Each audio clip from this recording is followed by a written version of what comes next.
coming up this week that I noticed you guys had a hard time absorbing, okay? So we're gonna talk about AWS specification and classification. What is a specification? Specification is how the welds be, right? No, this is where we have a hard time. So, the official term is, an AWS specification is a standard and guideline for welding practices, but ultimately, there's one, let's put it up there. It's AWS A5.1 is the specification, okay? And it says carbon steel electrodes for SMAW. So what is that saying? Well, let's think about it. Let's go back to my barrel experience, okay? We have a barrel. This barrel, my barrel, old monkeys, right? This is my barrel, and that's what I've labeled it, barrel of monkeys. Well, what's gonna be inside the barrel? Monkeys, right? All right, so let me make my monkeys. So inside my barrel of monkeys, each monkey has a name, right? Yes. Carl. Okay, we have Carl. Who else do we have? We have Sam. Okay, we have Carl and Sam. Those are their names, right? They're monkeys and they're in the barrel of monkeys. Now let's relate this to a specification and a classification. So, instead of it being barrel of monkeys, I'm going to say this is AWS A5.1, which is the specification for mild steel electrodes for SMAW. Now, what's going to be in the barrel? Mild steel electrodes. Oh, ding, ding, ding, ding. All right, now, which electrodes are we going to have? What are their names? Ah, this is where we get stuck, huh? E7024, E6010, E7018. This is the classification. So, the electrodes themselves sit in this barrel. This barrel holds all of the electrodes for mild steel, for SMAW. Now there's going to be a barrel for FCAW electrodes and GTAW electrodes, or aluminum electrodes by themselves, electrodes that have a covering like coating or a flux, and some that do not. But each of them have their own barrel. This is like the holder for them all, right? Now, E7018, E7024, and all of those are like our monkeys, right? This classification is now specific to what? Specification. Well, no, this is classification, this is specification. The reason we can tell the difference is this has a spec in it. It's got the spec. Okay, so that we can tell the difference. The classification really tells us about the electrode itself. And when we talk about it, now we can break it down and define the classification. E is for electrode. The first two numbers are for tensile strength. Good. The third number, position. What is position? What does it tell me? It's flat, horizontal, vertical, right? Right. What position the rod can be welded in. The last number tells me. Come on, guys. You're killing me here. This is my third day. I know. I'm not. So we know you're okay. But, okay, the last numbers for what? Coating and current or polarity. This last number, you guys should be knowing by heart. Do you know why? When you go to a job site, somebody throws you a rod and says, hey, go run this. A, you know it's not a stick of dynamite because you can read it.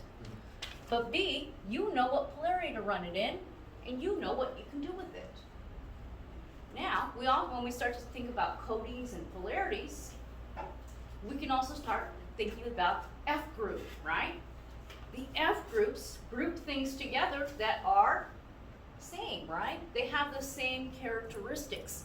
And then you kind of know how they're all going to work. Okay, so it's very helpful. So it's important that you guys understand this and the difference. Make sense? Yes? Kind of? Sort of? Maybe? Not falling asleep yet? So the barrel is specification, Correct. and that's meaning, the specification, what does that exactly mean? So the specification really says, hey, these are all of the rules that pertain to these electrodes, to mild steel electrodes. And it's a set of guidelines for these electrodes, okay? And then when manufacturers manufacture it, they have not only to comply with this particular specification, but they have to comply with each requirement of each of the electrodes themselves. Okay, does that make better sense? Okay, so guys, remember, ask questions. Don't wait till like you're incredibly confused or you have to take a test and you just don't get it. Because if you guys ask a question, somebody else, you know, we're here, we're live. You might be helping somebody else, right? Help someone else. If you have a question, ask it. Okay, so moving on. This is gonna be the fun part, guys. You guys are gonna kick me in the butt, but I'm good. Because this is fun for me. So the next thing is that we're gonna talk about welding procedures. So what is a welding, or a WPS, a welding procedure specification? What is it? It's details about what the weld, Keep going, you're doing good. the procedure that you follow with specific weld, so it gives you directions, I guess. Good. Okay. All right. So I made a little note, and I don't know how well this note is going to get. Well, so a welding procedure's like a recipe. Okay. I'm telling you how to make cookies. Put them in the oven for this long and add these ingredients, right? Okay. That's what my procedure, my welding procedure ultimately is. It's a recipe. Now, there's a difference in recipes. One is pre-qualified. The other one is qualified by testing. What's the difference?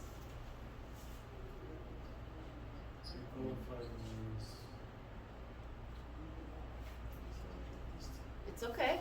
Any ideas, thoughts? Okay, so let me show you. This is the AWSD 1.1. This is the Welding Bible. Okay, so in here, they actually have what are called pre-qualified joints. Okay? So in here, it shows us, here are the, and there's hundreds of different ones that are pre-qualified, meaning they've done the back end work for us. They've tested it. They've made sure it's right. And then they give you a list of materials that you can use with it. A list of rods that you can use with it. All of these things in the process and all of that to make sure that it falls within this pre-qualification realm. Okay? The other one is qualified by testing. Which means what? Give you an example of the work you do. Right, so we have to take the actual piece of material and destroy it. Okay? When we do that, we use a PQR, a procedure qualification record. And it kind of has some of the same, if you guys look, it's kind of the same information that you had on that WPS. But what it is that here's the information that we're testing. So I put on my basic recipe, right? And now we're going to bend it. We're going to do a Sharpie V notch, or we're going to do whatever the coder requirement requires me to do to make sure that this weld is going to work. The building isn't going to come crumbling down, right? We need to make sure that it's good, okay? So then we have to test it. What happens if it fails? Do it again, right? But we might need to change different parameters, right? So then we have to do it again, but we're documenting everything that's going on. And we give a revision to our PQR, okay? Now think of our PQR like our test kitchen. This is our cookbook, right? So if we think about it that way, we know that, ooh, left them in the oven a little too long, a little crispy. Means we have to revise some of our, our heat requirements, right? It might not need to be at 350, maybe only 200. Okay, so then we revise it. Then, once we've revised it, we know that this is gonna work. We write out that final WPS for the welder, and you go, here you go, Mr. Welder, please make this, right? And on there, we're also gonna have a sketch of the joint, what it's supposed to look like. We may include things like bead sequence. It must be put together in this way. Okay, so all of that information is put on there so that the welder can replicate it. Now, of course, we have to have a welder who welds our PQR, right? Well, what happens to that dude when it passes? Well, he actually becomes automatically qualified for that WPS. Okay, so what happens is that outside of just your certification, most welders have to be qualified under specific WPSs for a specific job. Okay, so maybe I'm running aluminum. Okay, and in most things under the TIG code D17.1, there's nothing that's pre-qualified. So I have to test everything that I do. But if I'm the guy who's running the test and they all pass, then I become qualified automatically. And I don't have to take another test. Pretty cool, right? Okay, so I want to make sure that you guys understand this. So I want to make sure that I got all my notes in here. Wow, that was kind of quick, guys. So, if the D1.1 or my coder standard is my cookbook, my WPS is the recipe, my PQR is the test kitchen, what is my welder? The cook. The cook, the chef, yes! He's the guy who puts everything together and makes sure it's right. But at times, that cook, when he's... Please like and subscribe. Stay tuned for another part. Weld the world.